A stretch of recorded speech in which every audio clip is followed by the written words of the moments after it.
Hello guys, ito naman po tayo ngayon. Gusto ko lang po i-share itong project po na natapos. Yan po ay ladder para sa platform po.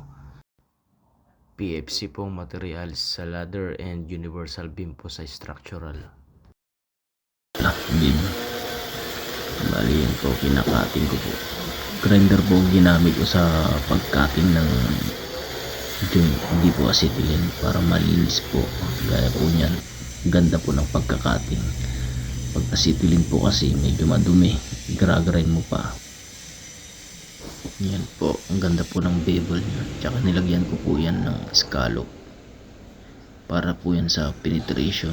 Yung bilog na po yan na butas. Guys, gusto ko lamang po i-share tong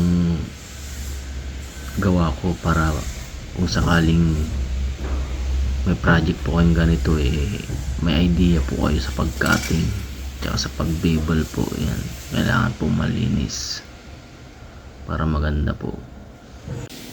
Bali, welder fabricator po pala ako dito guys sa workshop po namin. Kailangan all around.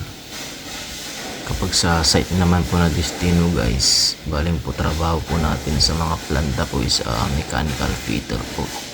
Maintenance po tayo sa mga planta. Bali, pahiga po yung pag-assemble po guys. Kasi pagpatay po masyadong mataas na. Maano po sa crane, hindi na po kaya ng crane. Yan po yung kabuuan niya. Yan po yung platform niya sa taas. Salamat guys. Thank you.